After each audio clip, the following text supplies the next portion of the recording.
Matthew Bell with Alzheimer'sProof.com, and today I wanted to list 11 different ways that you can support Alzheimer's caregivers, ways that you can help them in various capacities. So I'm going to divide these out into several sections, and the first section essentially is going to be you can give them your time. So the first way in which you can give an Alzheimer's caregiver your time to help them out is by doing chores and other things around their house that they may need help with and they don't have time to do because they're devoting most of their time to caring for someone who's got some kind of a cognitive impairment. Even if you do not feel comfortable or competent to step in and provide help with the caregiver role, you still might be able to do various odd jobs, various chores and things that might help the primary caregiver to free up some of his or her time in order to devote that to the care of their Alzheimer's or other dementia-afflicted loved one.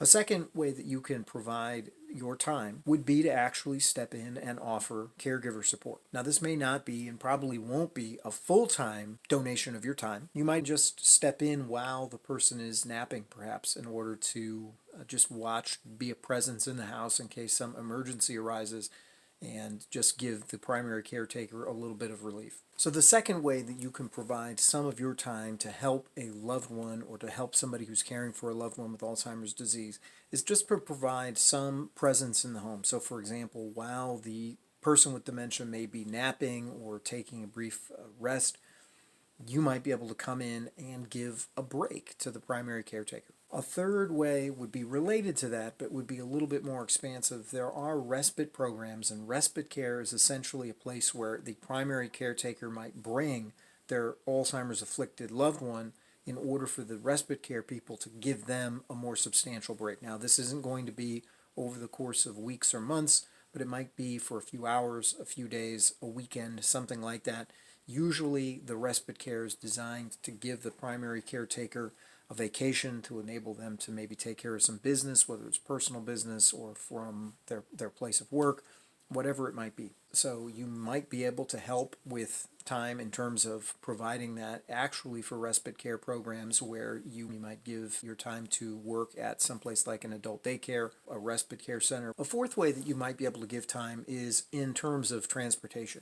It may be that you have the ability to offer to help to transport the loved one and the caretaker, or one or the other, possibly to doctor appointments or therapies or something along the lines of that. But along the lines of doing chores, might be just making a run to the grocery store, picking up something, dropping off laundry, doing whatever it might be, just again in order to free up the primary caretaker to do his or her primary responsibility as caretaker of a dementia-afflicted relative. Now, a second category would be to lend your expertise or to lend your knowledge. So number 5, you might be able to funnel information to the caretaker. You might also be able to filter information. So sometimes it can be a bit overwhelming for a caretaker to simply have a couple of people or more than that say, hey, I know you have somebody who is suffering from Alzheimer's disease. I saw this article come through or heard this news report. Sometimes it can be helpful to actually read the report yourself, go through it, make a brief summary so that you can perhaps explain to the caretaker how you think it might be relevant to his or her life. Because often, well-meaning to provide these kinds of research leads, but sometimes they can be extremely overwhelming because on top of all the other responsibilities that a caretaker has, now he or she feels obligated to basically conduct research to follow up on the lead that you've provided to them. It's not to say that this isn't a valuable or potentially valuable exercise to give them this information or to provide them with research leads, but it is to say that it might be more helpful to them if you could filter it first, or if you could help to sort of discern what might be the most relevant for him or her.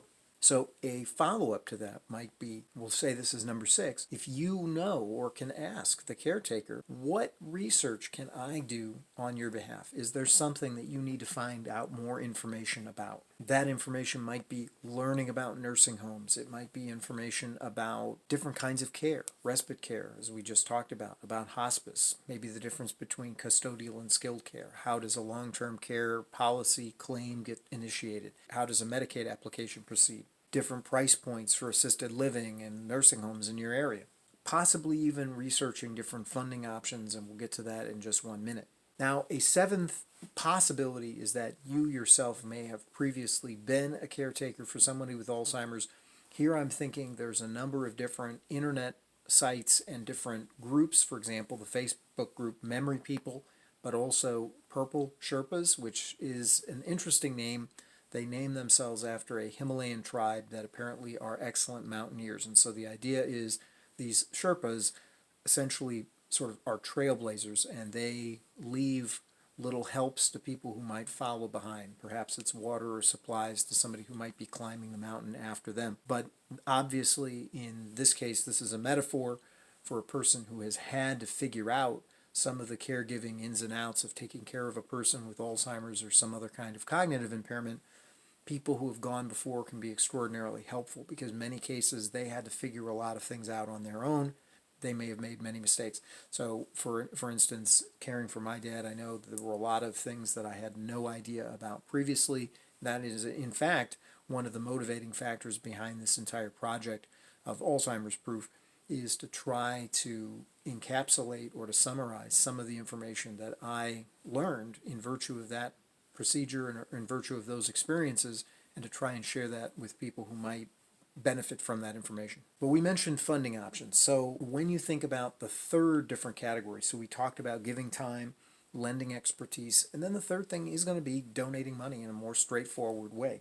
So for instance, if you are fortunate to have certain resources available to you and you feel so inclined, you may provide a lump sum donation or a periodic donation to help sustain a person, a loved one, a relative, family member, or perhaps just some charitable organization that might devote money towards helping caregivers to provide support for their loved ones.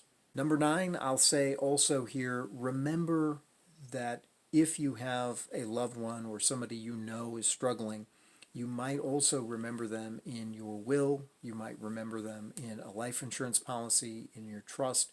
Just might make some provision to help that person, especially if that's a part of your family, a part of your extended family. Don't forget that you can also be of assistance.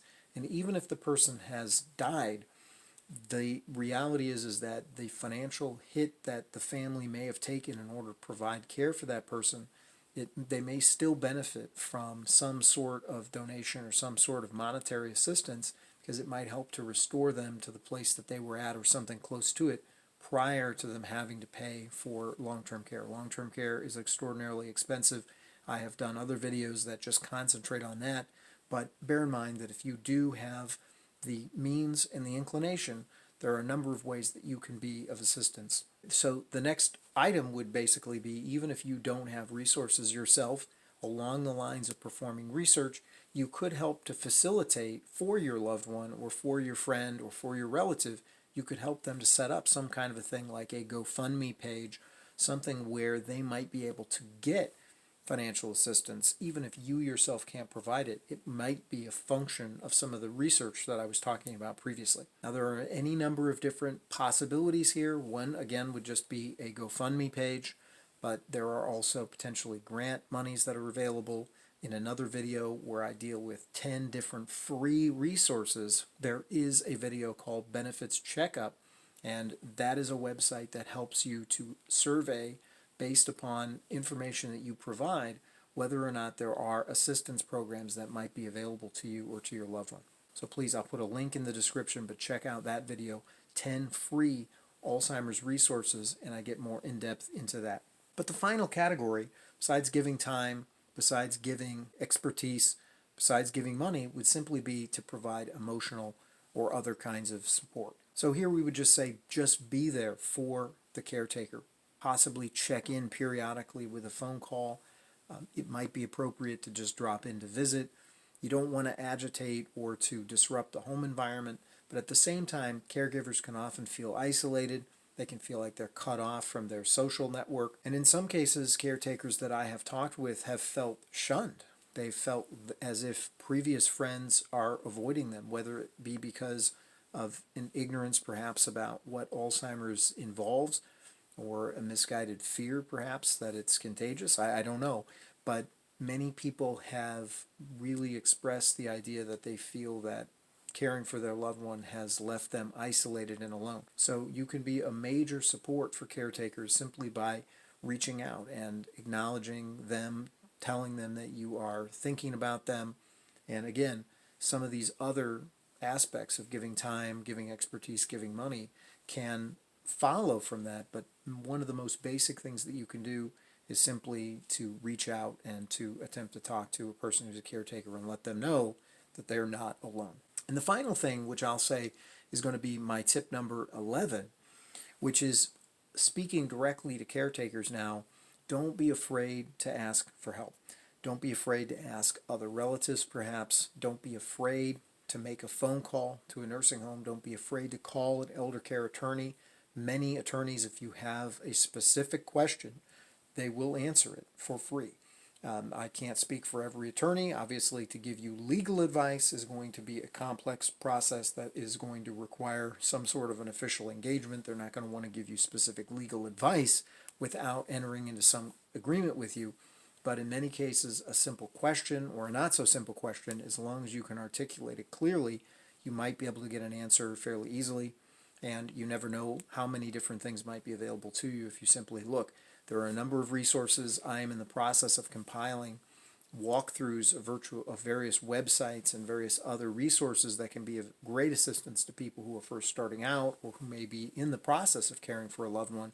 And one of the ones that I have put together that's available right now, or will be available, is the top 10 list of free resources. And that video, and I'll put a link in the description, that video is going to go through various different resources, again, all of them no cost, that you can avail yourself of to try to get help in various respects, whether it be emotional help, monetary help, or help in terms of information and learning about the progress of the disease and other things that go along with it. If you found something of use in this video, please like it, please subscribe to the channel. I know these topics are very heavy, but they can benefit people, and by liking the video and subscribing to the channel, you can help to improve the reach of the channel and assist the project as I try and get this information out to the most people possible. I thank you for your time. If you hit the notification bell as well, you will be alerted to new content as it becomes available. I thank you for joining me today, and I look forward to seeing you again in another video. Thank you so much.